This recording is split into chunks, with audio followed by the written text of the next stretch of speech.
Everyone knows that you can turn on your torch by pressing the torch button, but no phone seems to tell you that by holding down, you can also adjust the brightness of it. When you're trying to get somewhere and you've got baggage in one hand and your Maps app in the other, instead of juggling, you can actually just double tap and then slide without taking your finger off the screen to look around the map with one hand only. If you want to hang up on someone, do it by turning on airplane mode. It'll look like you've lost signal and is far easier than trying to pretend, oh, hey, I can't hear you very well. Okay, bye. I'm going to try and give you 100 smartphone tricks in 15 minutes, going from beginner to pro to master. That's one tip every 9 seconds, or 8 seconds if I carry this intro on any longer. If you struggle to get up in the mornings, then the Alarmy app can be set to only turn off when you take a photo of a specific thing, like your cat. Hello. Or, with the Rise and Shine Smiling Alarm app, a nice pic of your smiling face. Already done 5. Let's make that 10 with 5 secret WhatsApp commands. If you really want to stress a certain word, then use an underscore before and after, and voila, it's italic and mildly aggressive. The latest update means that you can edit messages within 15 minutes after sending them. You can ask your voice assistant to read out your last WhatsApp message in case you can't use your phone right now. You can even set a custom tone to play when certain people message you, which I've only just set up last week, and it's a really good way of separating chats that you need to respond to straight away and ones that you can wait for. And ones that you're never getting back to. And probably the coolest WhatsApp trick is that you can create shortcuts to specific WhatsApp chats as their own icon on your home screen. Well, I'm actually doing pretty well for time so far. You can in one go delete all duplicate photos to save some storage, which is pretty handy if you keep re-downloading the same meme that you know you already have somewhere to send to every one of your contacts. Look at my memes. It's too many.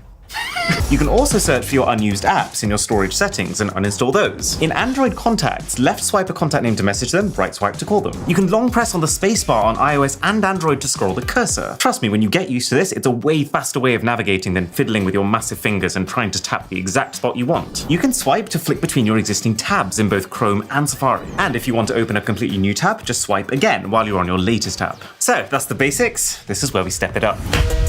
Time for pro level. Turn your Wi-Fi details into a QR code that you can leave in your house, so no guest ever needs to ask you again for your password. Don't scan this one. And if you want to go even further, get yourself an NFC tag and use the NFC Tools app to make one swipe of it transfer across those Wi-Fi deets. If you wear headphones a lot and you worry you're going to miss someone at the door, use the Accessibility Sound Recognition or Sound Notifications feature. It lets your phone listen out for any loud noises on your behalf and just notify you when it hears them. Instead of just setting dark mode on or off, set it to change with the time of day. Given how much time we spend on our phones, this can actually help you with your body's natural sleep-wake rhythm. You'll get lots of blue light during the day, which will keep you up, and then almost zero at night. Use text replacements for long things that you type often. This will mean that tiny little trigger words will be enough to enter the entire thing. You can take scrolling screenshots to capture an entire web page in one go. And it's really simple. You just take the screenshot as you normally would, tap full page, and all that information is already there. With Google Assistant, enable continued conversations. It'll listen for a moment after every time it's responded to you, so you don't have to say the wake word every time. This is coming to Siri in the next update too. I like this one. On an iPhone, swipe down on the home screen, hold down the stopwatch panel to instantly set a timer without even opening the clock app. Tap your dial button to bring up the most recently dialed number. In Android's Google Chrome settings, you can change the toolbar shortcut to whichever command you use the most. So you could make this a quick share button if you're very socially active, or just a voice search button if you're more of a hands-off browser. You can shuffle your iPhone wallpaper so that you get a new one every single time you unlock your phone. I think this is a no-brainer. It's customization without you even needing to do the customization. You can set a double tap of the power key on Samsung or a double tap of the back of the phone on the iPhone to open your favorite app. Okay, if you don't feel pro already, then I think you will after these voice assistant tricks. If your hands are occupied, you can ask your assistant to open whatever app you want to. You can ask it to tell me some good news for when you're fed up of, well, Twitter. You can ask it to play whatever song you want while you're driving, which is pretty handy since it's one of the only times that you can't touch your phone. If you're tired or you're trying to reduce your screen time, have your assistant read articles aloud for you by using the speak screen command. In a way, it's kind of like having a personalized radio station that talks about what you want it to talk about. Kind of. Google Assistant and Siri can also both book you a table at a restaurant. They can find devices for you, and not just phones, like, hey, where's my iPad? Looking for Boss Man's iPad Air 4. Hey. Pinging your iPad Air 4 now. I found my iPad. Oh yeah, and assistants are perfect for shopping lists, because you can add stuff to the list the second it occurs to you, and then in one go when you reach the shops, pull up everything that you've ever told it to remember. On a similar note, you can also just ask them to remember this for me for non-shopping things. Remember this for me. What do you want to be reminded about? Milo's birthday's coming up. Added. When are you going to ask it?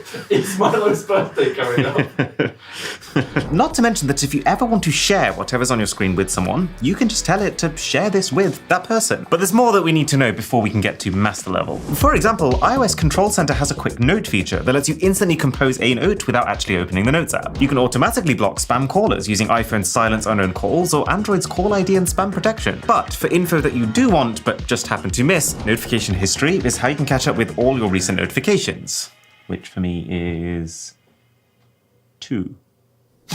Instead of copy and pasting links or files between apps, you can actually just drag them, swipe to flick between the apps, and then drop them. Enable floating keyboard on Gboard to have just a more comfortable and accessible typing experience anywhere on screen. Tap on a unit of measurement to automatically convert it. It works on every app on iPhone and most apps on Android. If you hold down on the tabs button on your browser, this is the fastest way to either close tabs or open up a private browsing window. And this is super niche. Improve the audio of your phone by adapting the volume based on your age, and you can also increase the media volume limit if you want to go louder. It's set at 50% by default, so your phone can actually go quite a bit louder than you might assume. If you're having a particularly bad day, then on an iPhone, you can get 3 fingers involved, and with one swipe, close 3 separate apps. Add the Shazam music recognition toggle into your quick settings, so that the second you hear a song that you're like, I need that in my playlist, you can actually capture it. But something that all smartphone users need to take advantage of, tricks to save your battery. Like automatically activating power saving mode when your battery hits a certain percentage using your routines or shortcuts app. I've set mine to start every time my phone hits 20%. Or when you arrive or leave a specific location. So for example, when I'm at home and I've got chargers all around me, I can happily use the phone on full power, and then the second I leave, my phone will switch to just making sure that it lasts, by switching itself automatically to low power mode.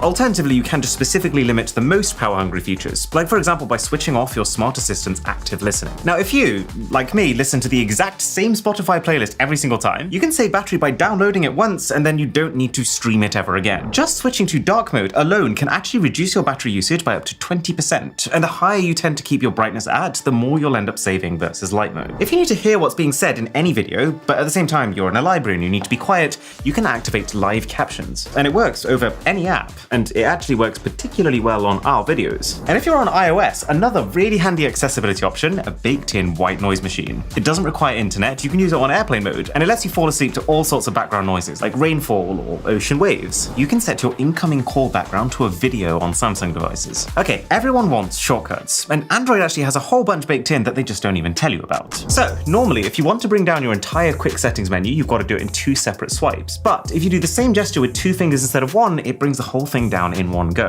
Or how you can slide the 3-dot menu button down on most Google apps to the desired option, instead of tapping it, then tapping the option that you want. Apple's got some time savers of their own though. One that gives them a real leg up is that iOS actually lets you display the password for the Wi-Fi network that you're currently connected to by just verifying with Face ID, since you already have access to it. You can tap a link in Safari with 2 fingers at the same time to open it in a new tab. Also, instead of interrupting your workflow every single time you get a notification, you can use iOS's notification summary feature to only show you the important ones for now and save the unimportant ones for a scheduled time later. And now, the last few before we ascend to tech mastery. Like how you can hold down on any app icon on your home screen for a list of time-saving quick options. I actually really enjoy seeing which shortcuts developers have programmed into which apps. We're so cool. So cool indeed. We have fun.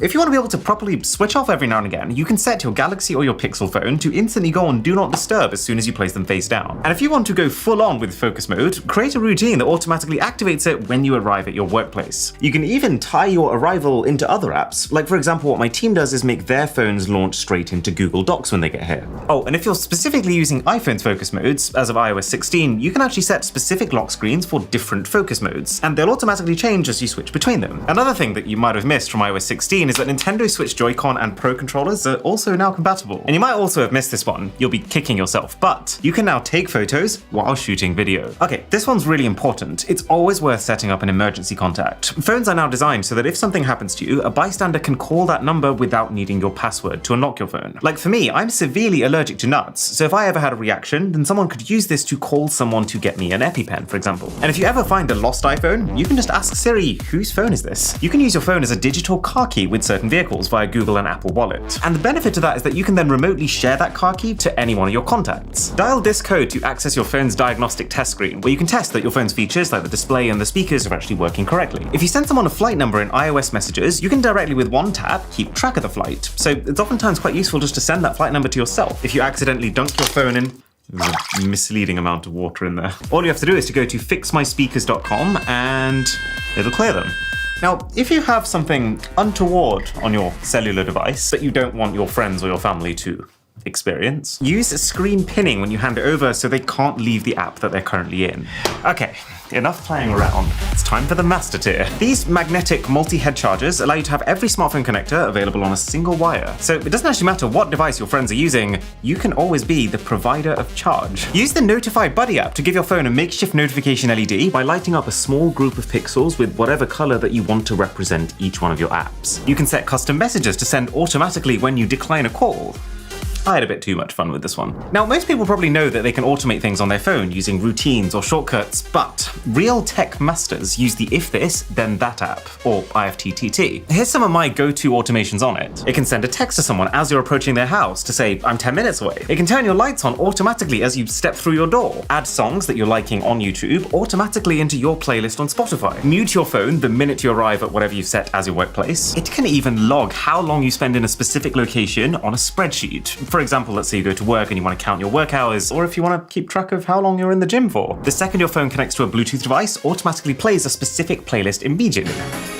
Wow. Or we can get better. If you add a Japanese keyboard onto your iPhone, you will also have access to a whole new menu of instant emoticons, which you can now paste to your heart's content in your private notes, which you can now lock away from your Android buddies behind Face ID. You might have seen my video where I tested the most viral TikTok tech hacks, which was really fun by the way, go check it out. The one that really surprised me was that you can actually unlock your iPhone using your voice with a loophole in the accessibility settings. And speaking of both of those things, you can use your phone's accessibility voice command feature to map next to scroll TikToks.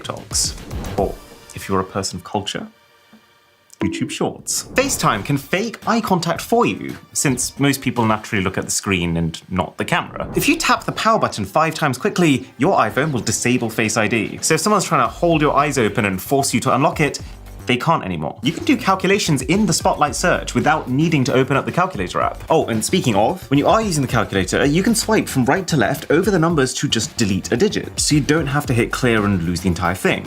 Apple Music has a karaoke function, and it's actually crazy. It gives you the lyrics of any song and then allows you to dial up and down the volume of the vocals only so that you can have as much or as little backup as you need. Wow, that was a lot of Apple ones. But Samsung also has quite a few master tier tips up its sleeve too, with the Galaxy exclusive Good Lock apps, which offer the kind of massive customization that you just can't get on an iPhone. Like the One-Handed Operation Plus app, which massively expands the gesture controls. You've got Routines Plus, which gives you even more if-then options in Bixby Routines, allowing you to do wacky stuff like immediately opening a specific website if you unlock the phone with your fingerprint. And then there's Registar, which basically gives you the iPhone's back tap feature. Why are they not advertising this? Okay, moving on. Chalk is an incredibly useful app because it allows you to help your more technically challenged relatives through a fix by letting you host a video call where you can both draw chalk within augmented reality. So for example, you can circle this wire goes here, that wire goes there. When you're taking a panorama photo, you can create a human paper chain by having your subject T-pose and sidestep every time you've taken one of the shots. Is that a master tip? Of course it is. Bixby Vision, basically Samsung's own version of Google Lens, has a feature that reads a wine label and tells you exactly what food to pair it with, which is so advanced, but just very strange as one of the 4 main options of translate, text, discover, wine. iPhone 14s actually have a hidden Easter egg. You can set it to play a wake up or shut down jingle, just like the Mac. That's nice. And did you know you can actually get the iPhone 14 Pro's Dynamic Island on Android using the Dynamic Bird app? Why is it called the Dynamic Bird app? But the most master trick on this entire list has got to be microgesture. Let's say your thumb is preoccupied. This app allows you to control your entire phone using, as the name suggests, microgestures. I've got one final life hack though to basically upgrade your entire life. Long story short, humans today have the worst quality sleep that we've had throughout the entire history of humanity. And, you know, this is something I personally relate to because I have been battling sleep my entire life. And so, about a year ago, I decided to get myself the 8 Sleep Pod cover, which fits over your mattress like a fitted sheet and connects to this hub. And this hub pumps warm or cool water through the cover to basically regulate your temperature as you sleep. So it means you can fall asleep faster, you can have more restful sleep, and you can wake up feeling more refreshed. Plus, I've learned so much about the way I sleep with this app. It tells you what's good about your sleep, what's bad about your sleep, and then what you can do better. But it's not just that. Here in the UK a couple of weeks ago, we had a massive heat wave. Everyone in the house was like, oh my god, I need to buy 3 fans and point them all at me as I sleep. I literally pulled out my app, set my temperature lower, and I completely forgot. And it caters to everyone. You want to set this thing to -10 or +10 degrees, you can do that. If you're interested, then I would say there's very few better things you can invest in than your sleep. So if you hit the link in the description, I've got us a special discount code of $200 off if you use the code BOSS.